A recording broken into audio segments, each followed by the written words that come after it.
ನನ್ನ ಹೆಸರು ವಿಶಾಲ್. ನಾನೊಬ್ಬ ಹುಡುಗಿಯನ್ನು ಇಷ್ಟಪಡ್ತಾ ಇದ್ದೆ. ಅವಳ ಜೊತೆಗೆ ಮದುವೆ ಆಗಬೇಕು ಅಂದ್ಕೊಂಡು ಇದ್ದೆ. ಆದರೆ ನಮ್ಮ ಮನೇಲಿದ್ರ ತದ್ವಿರುದ್ಧವಾಗಿದ್ದರು. ಆದರೂ ನನ್ನ ಮನೆಯವರ ವಿರುದ್ಧ ಹೋಗಿ ಅವಳ ಜೊತೆ ಮದುವೆ ಮಾಡಿಕೊಂಡೆ. ಇದರಿಂದ ನನ್ನ ಅಪ್ಪ ಅಮ್ಮ ನನ್ನನ್ನು ಮನೆಯಿಂದ ಹೊರಗಡೆ ಹಾಕಿದ್ರು. ನನಗೆ ನಮ್ಮ ಏರಿಯಾದಲ್ಲಿ ಇರುವ ಹುಡುಗಿ ಜೊತೆ ಪ್ರೀತಿಯಾಗಿತ್ತು. ನಾನು ನಿತ್ಯ ನನ್ನ ಚಿಕ್ಕ ವಯಸ್ಸಿನಿಂದ ಇಷ್ಟಪಡ್ತಾ ಇದ್ದೆ. ಇದರಿಂದ ನಮ್ಮ ಮನೇಲಿ ಯಾವತ್ತೂ ಜಗಳ ಆಗ್ತಾಯಿತ್ತು. ಹಾಗೆ ನಾವು ಓಡಿ ಹೋಗಿ ಮದುವೆ ಆದ್ವಿ. ನಾವು ಕೋರ್ಟ್ ಮ್ಯಾರೇಜ್ ಮಾಡ್ಕೊಂಡ್ವಿ. ಅಲ್ಲಿಂದ ಬೇರೆ ಊರಿಗೆ ಬಂದ್ವಿ. ನಿತ್ಯ ನರ್ಸಿಂಗ್ ಕೋರ್ಸ್ ಕೂಡ ಮಾಡಿದ್ಲು. ನಾನು ತುಂಬ ಓದಿದ್ದೆ.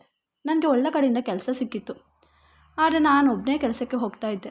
ಮೊದಲು ತುಂಬ ಕಷ್ಟ ಆಯಿತು. ತುಂಬ ಚೆನ್ನಾಗಿ ಜೀವನ ಮಾಡ್ತಾಯಿದ್ವಿ ಮಧ್ಯೆ.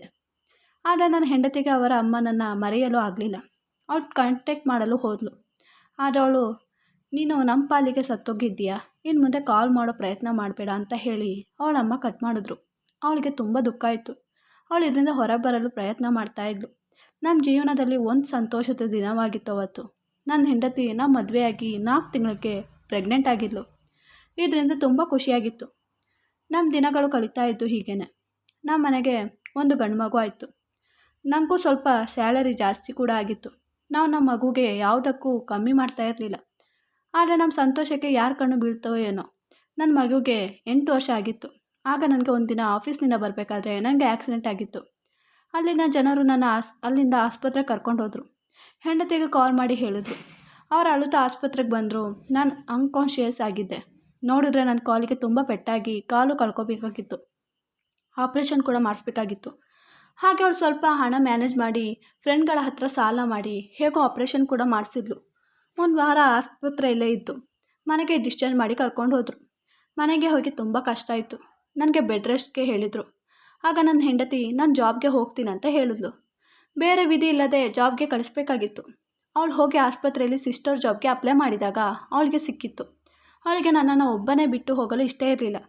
ಅದಕ್ಕೆ ನಾನು ನನ್ನ ಫ್ರೆಂಡ್ಗೆ ನೈಟ್ ಡ್ಯೂಟಿ, ನನ್ನ ಫ್ರೆಂಡ್ನ ನಾನು ಹಗಲಿನ ಹೊತ್ತು ಇಲ್ಲೇ ಇದ್ದು ರೆಸ್ಟ್ ಮಾಡು, ರಾತ್ರಿ ಹೋಗು, ರಾತ್ರಿ ನನ್ನ ಹೆಂಡತಿ ಬರ್ತಾಳೆ ಅಂತ ಹೇಳಿದ್ದೆ.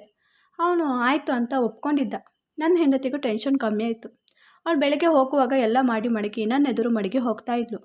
ನನ್ನ ಮಗನನ್ನು ಅವಳ ಜೊತೆನೇ ಸ್ಕೂಲ್ಗೆ ಕರ್ಕೊಂಡು ಹೋಗ್ತಾ ಇದ್ಲು. ಸಂಜೆ ನನ್ನ ಫ್ರೆಂಡ್ ಕರ್ಕೊಂಡು ಬರ್ತಾ ಇದ್ದ. ಅವಳು ಬರುವಾಗ 7 ಗಂಟೆ ಆಗ್ತಾಯಿತ್ತು. ಸ್ವಲ್ಪ ದಿನಗಳು ಹೀಗೆ ಕಳೀತು.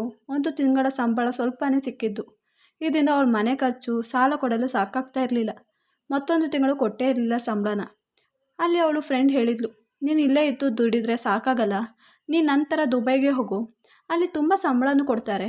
ನಾವಿಲ್ಲಿ ವರ್ಷಾನುಗಟ್ಟಲೆ ದುಡಿಯೋದು, ಅಲ್ಲಿ ಸ್ವಲ್ಪ ತಿಂಗಳಲ್ಲೇ ದುಡಿದು ಇಲ್ಲಿ ಸೆಟ್ಲಾದಮೇಲೆ ಎಲ್ಲ ಸಾಲಗಳನ್ನು ತೀರಿಸಿ ಮೇಲೆ ಬಂದು ಇಲ್ಲಿ ಸೆಟ್ಲಾಗ್ಬೋದು. ನಿನಗೂ ನನಗೂ ಇಲ್ಲಿ ತುಂಬ ಸಾಲಗಳಿತ್ತು. ನಾನು ದುಬೈಗೆ ಹೋಗಿ ಈ ಥರ ಕೆಲಸ ಮಾಡಿ ಇಲ್ಲಿ ಒಂದು ಮನೆ ಕಟ್ಟಿಸಿ ನನಗೆ ಬೇಕಾದದ್ದೆಲ್ಲ ಮಾಡಿಸಿ ಇಷ್ಟ ಬಂದಾಗ ಕೆಲಸ ಮಾಡಿಕೊಂಡು ಆರಾಮಾಗಿ ಜೀವನ ಮಾಡ್ತಾಯಿದ್ದೀನಿ ಈಗ. ನನ್ನ ಹೆಂಡತಿ ಬೇಸತ್ತು. ಅವಳ ಮೈಂಡ್ನಲ್ಲಿ ಇದೇ ಪ್ಲ್ಯಾನ್ ಬಂದಿತ್ತು.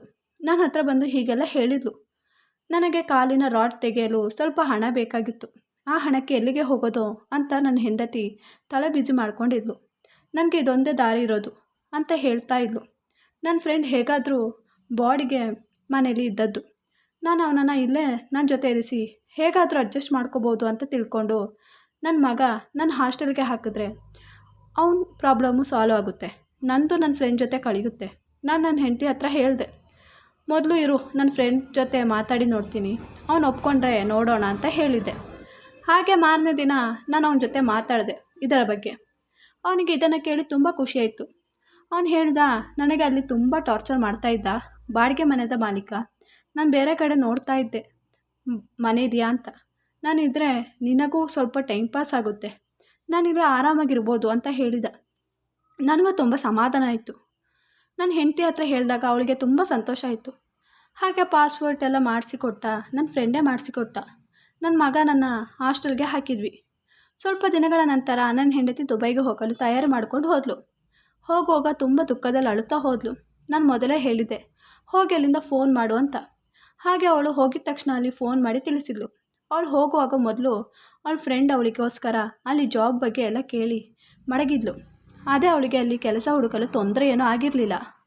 ನಾನು ಹೇಳಿದ್ದೆ, ಆಸ್ಪತ್ರೆ ಇನ್ಫಾರ್ಮೇಷನ್ ಎಲ್ಲ ನನಗೆ ತಿಳಿಸಿರು. ಅವಳು ಹೋಗಿದ ತಕ್ಷಣ ಅಲ್ಲಿ ವಿಡಿಯೋ ಕಾಲ್ ಮಾಡಿ ಆಸ್ಪತ್ರೆ ಸುತ್ತಮುತ್ತಲು ಮತ್ತು ಎಲ್ಲ ಇನ್ಫಾರ್ಮೇಷನ್ ನನಗೆ ಕೊಟ್ಟಿದ್ಲು. ನಮ್ಮ ಮಾತುಕತೆನೂ ದಿನೇ ದಿನೇ ಆಗ್ತಾಯಿತ್ತು.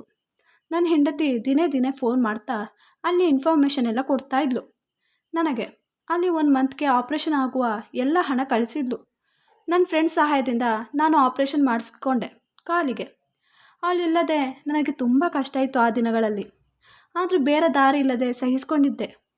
ನಾನು ಸ್ವಲ್ಪ ದಿನಗಳು ಆಸ್ಪತ್ರೆಯಲ್ಲೇ ಇದ್ದೆ. ನಾನು 1 ಮಂತ್ ಇರುವಷ್ಟು ಪೇಮೆಂಟ್ ಕೂಡ ಮಾಡಿದ್ದೆ ಆಸ್ಪತ್ರೆಯಲ್ಲಿ. ಅಲ್ಲಿ ನನ್ನನ್ನು ತುಂಬ ಚೆನ್ನಾಗಿ ನೋಡ್ಕೋತಿದ್ರು. ಅಲ್ಲೇ 1 ಮಂತ್ ಆದಮೇಲೆ ಸ್ವಲ್ಪ ಸ್ವಲ್ಪ ನಡೆಸಲು ಆರಂಭಿಸಿದರು. ನಾನು ಸ್ವಲ್ಪ ಸ್ವಲ್ಪ ಕುಂಟುತ್ತಾ ನಡೀತಾ ಇದ್ದೆ. ನನ್ನ ಹೆಂಡತಿ ನನಗೆ ದಿನೇ ದಿನೇ 2-3 ಸಲನಾದರೂ ಕಾಲ್ ಮಾಡ್ತಾಯಿದ್ಲು. ನನ್ನ ಬಗ್ಗೆ ತಿಳ್ಕೊತಾ ಇದ್ಲು. ನಾನು ಮನೆಗೆ ಡಿಸ್ಚಾರ್ಜ್ ಆಗಿ ಬಂದೆ. ಸ್ವಲ್ಪ ನಡೆಯೋ ಹಾಗೆ ಆದಾಗ ಮತ್ತೆ ಆಫೀಸ್ಗೆ ಜಾಯಿನ್ ಆದೆ. ಆದರೆ ನನ್ನ ಹೆಂಡತಿ ಈಗೀಗ ಕಾಲ್ ತುಂಬ ಕಮ್ಮಿ ಮಾಡ್ತಾಯಿದ್ಲು. ಕೇಳಿದಾಗ ನನಗೆ ಕೆಲಸ ಇದೆ ಅದು ಇದು ಅಂತ ಹೇಳ್ತಾಯಿದ್ಲು. ನಾನು ಅವಳ ಕಾಲಿಗೋಸ್ಕರ 1 ದಿನ ವೆಯ್ಟ್ ಮಾಡ್ತಾ. ಆದರೆ ಮಾಡದೇ ಇರುವಾಗ ನಾನೇ ಮಾಡ್ತಾಯಿದ್ದೆ. ಆದರೆ ಒಂದೊಂದು ಸಲ ರೆಸ್ಪಾನ್ಸ್ ಕೊಡ್ತಾಯಿದ್ಲು, ಒಂದೊಂದು ಸಲ ಕೊಡ್ತಾ ಇರಲಿಲ್ಲ. ಒಂದೊಂದು ದಿನ ತೆಗೆದ್ರೂ ಮಾತಾಡೋಕ್ಕೆ ಪುಸ್ತಕವಿಲ್ಲದ ಹಾಗೆ ಅರ್ಜೆಂಟ್ ಮಾಡಿ ಕಟ್ ಮಾಡ್ತಾಯಿದ್ಲು. ಈಗೀಗ ಕಾಲ್ ಮಾಡೋದನ್ನು ಬಿಟ್ಟುಬಿಟ್ಟಿದ್ಲು. ನನಗೆ ಅವಳ ವರ್ತನೆ ತುಂಬ ವಿಚಿತ್ರ ಅನ್ನಿಸ್ತಾ ಇತ್ತು. ನಾನು 2-3 ದಿನ ವೆಯ್ಟ್ ಮಾಡಿ ಈ ಕಡೆಯಿಂದ ಕಾಲ್ ಮಾಡಿದೆ. ಆದರೆ ಅವಳ ಮೊಬೈಲ್ ಸ್ವಿಚ್ ಆಫ್ ಬರ್ತಾಯಿತ್ತು. ನನ್ನ ಫ್ರೆಂಡ್ ಹತ್ರ ಹೇಳ್ಕೊಂಡಿದ್ದೆ. ಹೀಗಾದರೆ ಹೇಳಿದ ಮಾತನ್ನು ಕೇಳಿ ತುಂಬ ಬೇಜಾರಾಯಿತು. ಅವನು ಹೇಳ್ದ, ಎಲ್ಲಾದರೂ ನಿನ್ನ ಹೆಂಡತಿ ದುಬೈಗೆ ಹೋದ ಮೇಲೆ ಬೇರೆಯವರನ್ನು ಇಷ್ಟಪಟ್ಟಿದ್ದಾಳೋ ಏನೋ. ಆಗ ನಾನು ತುಂಬ ಕೋಪ ಮಾಡಿದೆ ಅವನ ಮೇಲೆ. ಲೋ, ನಿನ್ನ ಜೊತೆ ಹೀಗೆ ಪ್ರೀತಿ ಮಾಡಿ ಓಡಿ ಬಂದವಳು ಹೀಗೆ ಮಾಡೋದಿಲ್ವಾ ಬೇರೆಯವ್ರ ಜೊತೆ? ನನಗೂ ಈಗ ಹಾಗೆ ಅನ್ನಿಸ್ತಾ ಇತ್ತು. ನನಗೆ ಆದರೆ ನಂಬಿಕೆ ಬರ್ತಾ ಇರಲಿಲ್ಲ. ನಾನು ನನ್ನ ಫ್ರೆಂಡ್ ಹತ್ರ ಹೇಳಿದೆ, ನಾವು ದುಬೈಗೆ ಹೋಗಿ ಅವಳನ್ನು ಹುಡುಕಬೇಕು ಅಂತ. ನನ್ನ ಒತ್ತಾಯದಿಂದ ಪಾಸ್ಪೋರ್ಟ್ ಮಾಡಿಸಿದ್ವಿ. ಸ್ವಲ್ಪ ದಿನದಲ್ಲಿ ಹೋದ್ವಿ. ನನಗೆ ಅಲ್ಲಿ ಗೊತ್ತಿತ್ತು ಅವಳು ಎಲ್ಲಿ ಕೆಲಸ ಮಾಡ್ತಾಯಿರೋದು ಏನು ಎತ್ತ ಅಂತ. ಹಾಗೆ ನಾನು ಆ ಆಸ್ಪತ್ರೆಗೆ ಹೋದೆ. ಅಲ್ಲಿ ಕೇಳಿದಾಗ ಅವರು ಹೇಳಿದ್ರು, ಹಾಂ, ಅವಳು ಸ್ವಲ್ಪ ದಿನ ಕೆಲಸ ಮಾಡಿದ್ಲು ಮತ್ತು ಬಂದೇ ಇಲ್ಲ ಅಂತ. ನನಗೆ ಆಗ ತುಂಬ ಚಿಂತೆ ಆಯಿತು. ನನ್ನ ಬೇಸರದಲ್ಲಿ ಏನು ಮಾಡೋದು, ಎಲ್ಲಿ ಹುಡುಕೋದು ಅಂತ ಇದ್ದೆ. ಅಲ್ಲಿರಲು ನಮಗೆ ಮನೆಯೂ ಇರಲಿಲ್ಲ. ಅದಕ್ಕೆ ನಾನು ನನ್ನ ಫ್ರೆಂಡನ್ನು ಅಲ್ಲಿಂದ ಕಳಿಸಿದೆ. ನೀನು ಹೋಗು, ನಾನು ಹೇಗಾದರೂ ಅಡ್ಜಸ್ಟ್ ಮಾಡ್ಕೋತೀನಿ ಅಂತ ಹೇಳಿದೆ. ಅವನು ಹೋಗಲು ತಯಾರಾಗಿರಲಿಲ್ಲ. ಆದರೆ ನಾನು ಒತ್ತಾಯ ಮಾಡಿ ಅವನನ್ನು ಅಲ್ಲಿಂದ ಕಳಿಸ್ದೆ. ಹಾಗೆ ಅವನು ಹೋದ. ನಾನು ಅದೇ ಆಸ್ಪತ್ರೆಯಲ್ಲಿ ಹೋಗಿ ಡಾಕ್ಟರ್ ಹತ್ರ ನನ್ನ ಕಾಲಿನ ಬಗ್ಗೆ ಹೇಳಿ ನನಗಿಲ್ಲೇ ವಾರ್ಡ್ ಬಾಯ್ ಆಗಿ ಕೆಲಸ ಕೊಡಿ ಅಂತ ರಿಕ್ವೆಸ್ಟ್ ಮಾಡಿಕೊಂಡೆ. ಅವ್ರು ನನ್ನ ಈ ಮಾತಿಗೆ ತುಂಬ ನೊಂದು ನನಗೆ ಅಲ್ಲಿ ಕೆಲಸ ಕೊಟ್ಟರು. ನಾನು ಡಿಸೈಡ್ ಮಾಡಿದ್ದೆ, ಏನೇ ಆಗಲಿ ನನ್ನ ಹೆಂಡತಿ ಬಗ್ಗೆ ತಿಳ್ಕೊಂಡೇ ಹೋಗಬೇಕು ವಾಪಸ್ ಅಂತ. ಹಾಗೆ ಅಲ್ಲೇ ಕೆಲಸ ಮಾಡ್ತಾಯಿದ್ದೆ. ಅಲ್ಲೇ ರೋಗಿಗಳ ಜೊತೆ ಅವ್ರ ರೂಮ್ಗಳೆಲ್ಲ ಮಲ್ಕೋತಿದ್ದೆ. ಎಲ್ಲ ಇದ್ದ ಹಾಗೆ ನನಗೆಲ್ಲ ಡಾಕ್ಟರ್ಗಳು ಪರಿಚಯ ಆದರು. ನನಗೆ ಅವ್ರ ಕೆಲಸಗಳನ್ನು ಹೇಳ್ತಾಯಿದ್ರು ಮತ್ತು ಇದ್ರ ಬದಲು ಹಣನೂ ಕೊಡ್ತಾಯಿದ್ರು. ಒಂದು ದಿನ ಡಾಕ್ಟರ್ ನನ್ನ ಕರೆದು ನನ್ನ ಡ್ರೈವರ್ ಹತ್ರ ಹೋಗಿ, ನೀನು ನನಗೆ ಒಂದು ಫೈಲ್ ಇದೆ, ನನ್ನ ಮನೆಯಲ್ಲಿ ತೆಕ್ಕೊಂಡು ಬಾ ಅಂತ ಕಳಿಸಿದ್ರು. ಹಾಗೆ ನಾನು ಹೋಗಿದ್ದೆ. ಅಲ್ಲೇ ಕೆಲಸದವ್ರ ಹತ್ರ ಕೇಳಿದೆ. ಅವ್ರು ತೆಕ್ಕೊಂಡು ಬರೋಕ್ಕೆ ಹೋಗಿದ್ದರು. ನಾನು ಅಲ್ಲಿ ಸುತ್ತಮುತ್ತ ನೋಡ್ತಾ ಇದ್ದೆ ಅವ್ರು ಬರೋಷ್ಟರಲ್ಲಿ. ಆ ಕ್ಷಣದಲ್ಲಿ ನನಗೆ ಅಲ್ಲಿ ಒಬ್ಬಳನ್ನ ನಿಂತಿರೋದನ್ನು ಕಂಡು ದಂಗಾಗಿ ಹೋದೆ. ಅದು ಅಲ್ಲಿ ನನ್ನ ಹೆಂಡತಿ ಆಗಿದ್ಲು. ಅವಳು ನನ್ನನ್ನು ನೋಡಿ ಗೊತ್ತು ಮಾಡಿಕೊಂಡಿದ್ಲು ಮತ್ತು ಅವಳ ಮುಖದಲ್ಲಿ ಒಂಥರ ಎಕ್ಸ್ಪ್ರೆಷನ್ ಇತ್ತು. ಓಡಿ ಬಂದು ನನ್ನನ್ನು ಒಂದು ಸೈಡಿಗೆ ಕರ್ಕೊಂಡು ಹೋದ್ಲು. ಅವಳು ಹೇಳೋದನ್ನು ಕೇಳಿ ನನಗೆ ನಂಬೋಕ್ಕೆ ಆಗಲ್ಲ. ಅಷ್ಟರಲ್ಲಿ ಅವಳು ಫೈಲ್ ತಗೊಂಡು ಬರೋ ಸೌಂಡ್ ಬಂತು ಮತ್ತು ಬೇಗ ನನ್ನ ಹೆಂಡತಿ ಒಳಗಡೆ ಹೋದ್ಲು. ನಾನು ಅಲ್ಲಿಂದ ಬಂದುಬಿಟ್ಟೆ, ಏನು ಗೊತ್ತಿಲ್ಲದ ಹಾಗೆ. ಅವಳು ಹೇಳಿದ್ದು ನನಗೆ ಒಂದು ಸಲನೂ ನನ್ನ ಮುಂದೆ ಆಗಿರೋ ಹಾಗೆ ಇರಲಿಲ್ಲ. ನಾನು ಸೂಕ್ಷ್ಮವಾಗಿ ಗಮನಿಸಲು ಸ್ಟಾರ್ಟ್ ಮಾಡಿದೆ ಮತ್ತು ಹೆಚ್ಚಾಗಿ ನಾನು ಡಾಕ್ಟರ್ ಮಧ್ಯಗಳ ಕೆಲಸಗಳನ್ನು ಮಾಡಲು ಆರಂಭಿಸಿದೆ. ಅವರಿಗೆ ನನ್ನ ಮೇಲೆ ನಂಬಿಕೆ ಬರೋ ಹಾಗೆ ನಡ್ಕೊಳ್ತಿದ್ದೆ. ಅವ್ರು ಈಗೀಗ ಆಪ್ರೇಷನ್ ಥಿಯೇಟರ್ಗೂ ಕರ್ಕೊಂಡು ಹೋಗಲು ಸ್ಟಾರ್ಟ್ ಮಾಡಿದರು ನನ್ನನ್ನು. ಅಲ್ಲಿ ತುಂಬ ವಾರ್ಡ್ ಬೈ ಕೆಲಸ ಮಾಡುವ ಕೆಲಸಗಳಾಗಿತ್ತು. ನಾನು ಹೋಗುವ ಮೊದಲು ಮೊಬೈಲ್ ಕ್ಯಾಮ್ರಾಗಳನ್ನು ಆನ್ ಮಾಡಿ ಮುಂದೆ ಆಗುವ ಕಾಣಿಸುವ ಹಾಗೆ ಮಾಡಿ ಹೋಗ್ತಾ ಇದ್ದೆ. ಅಲ್ಲಿದ್ದು ಎಲ್ಲ ವಿಷಯ ಮತ್ತು ವೀಡಿಯೋಗಳನ್ನು ಕಲೆಕ್ಟ್ ಮಾಡ್ಕೋತಿದ್ದೆ. ನನಗೆ ಇದರ ಅವಶ್ಯಕತೆ ತುಂಬ ಇತ್ತು, ನನ್ನ ಹೆಂಡತಿನ ಹೊರಗಡೆ ತರಲು. ನಾನು ಮೊದಲು ಅಂದ್ಕೊಂಡೆ ನನ್ನ ಹೆಂಡತಿ ಹೇಳಿದ್ದು ಸುಳ್ಳು ಅಂತ. ಆದರೆ ಮುಂದೆ ಆಗಿದ್ದನ್ನು ನೋಡಿ ನಿಜ ಗೊತ್ತಾಯಿತು. ಅವಳು ಪಾಪ ಸತ್ಯವನ್ನು ಹೊರತರಲು ನೋಡಿದ್ಲು. ಆದರೆ ಅವಳಿಗೆ ಈ ಅವಸ್ಥೆ ಬಂದಿತ್ತು. ಅವಳು ಹೇಳಿದ ಹಾಗೆ ಮಾಡಿದ್ದಕ್ಕೆ ನನಗೆ ಪ್ರೂಫ್ ಕಲೆಕ್ಟ್ ಮಾಡಿದ್ದು. ನನ್ನ ಹೆಂಡತಿ ಇಲ್ಲಿಗೆ ಬಂದು ಮೊದಲು ಚೆನ್ನಾಗಿ ಕೆಲಸ ಮಾಡ್ತಾಯಿದ್ಲು. ಅವಳ ಕೆಲಸ ನೋಡಿ ಡಾಕ್ಟರ್ಗಳು ಆಪ್ರೇಷನ್ ಥಿಯೇಟರ್ಗೂ ಕರ್ಕೊಂಡು ಹೋಗಲು ಸ್ಟಾರ್ಟ್ ಮಾಡಿದರು. ಆಗ ಅಲ್ಲಿ ಆಗೋದನ್ನು ನೋಡಿ ನನ್ನ ಹೆಂಡತಿಗೆ ಸಹಿಸೋಕ್ಕಾಗಲಿಲ್ಲ. ಎಲ್ಲ ಡಾಕ್ಟರ್ಗಳಲ್ಲ, ಅದರಲ್ಲಿ ಸ್ವಲ್ಪ ಜನದ ಸರದಿ ಬಂದಾಗ ಮಾತ್ರ ಈ ಕೃತ್ಯ ನಡೀತಾ ಇತ್ತು. ಅವಳಿಗೆ ಸರಿಯಾಗಿ ಯಾರ್ಯಾರು ಇದರಲ್ಲಿ ಕೈವಾಡ ಇದೆ ಅನ್ನೋದು ತಿಳ್ಕೊಬೇಕಾಗಿತ್ತು. ಅದಕ್ಕೆ ಅವಳು ಅವ್ರ ಜೊತೆ ಸ್ವಲ್ಪ ದಿನ ಕೆಲಸ ಮಾಡೋದ್ಲು. ಅಲ್ಲಿಯ ಡಾಕ್ಟರ್ಗಳು ಅಲ್ಲಿ ಆಪ್ರೇಷನ್ ಮಾಡಿಸೋಕ್ಕೆ ಬಂದವರ ದೇಹದಲ್ಲಿ ಅವರಿಗೆ ಬೇರೆ ಬೇರೆ ಪಾರ್ಟ್ಸ್ಗಳನ್ನು ತೆಗೆದು ಬೇರೆಯವರಿಗೆ ಅಡಾಪ್ಟ್ ಮಾಡ್ತಾಯಿದ್ರು. ಅದು ಹೆಚ್ಚು ದುಡ್ಡು ಇಸ್ಕೊಂಡು ಇದರಿಂದ ತುಂಬ ಜನಗಳ ಸಾವು ಕೂಡ ಆಗ್ತಾಯಿತ್ತು. ಅವರಿದು ಆಕಸ್ಮಿಕ ಅಂತ ಒಪ್ಪಿಸ್ತಾಯಿದ್ರು. ಇದನ್ನು ಪೊಲೀಸ್ಗೆ ಹೇಳಲು ಗೊತ್ತಿರುವಾಗ ಅಲ್ಲಿಯ ಡಾಕ್ಟರ್ಗೆ ಗೊತ್ತಿತ್ತು.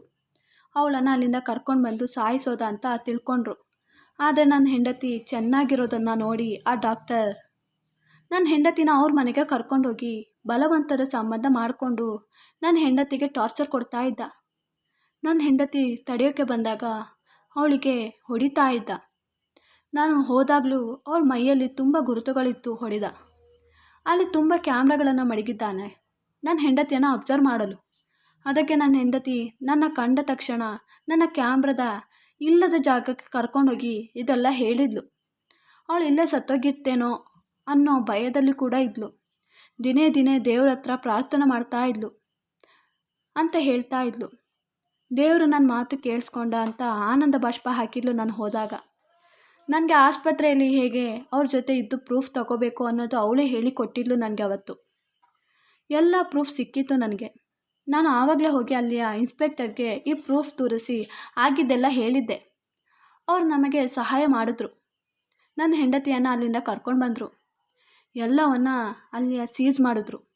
ಅದು ಅಲ್ಲದೆ ಅಲ್ಲಿಯ ಮಾಡಿದ್ದ ಡಾಕ್ಟರ್ಗಳಿಗೆ ಅಲ್ಲಿಯ ಆದೇಶದ ಹಾಗೆ ಗಲ್ಲು ಶಿಕ್ಷೆ ಒದಗಿಸಿದರು. ನಮಗೆ ಪುರಸ್ಕಾರ ಕೂಡ ಕೊಟ್ಟಿದ್ದರು.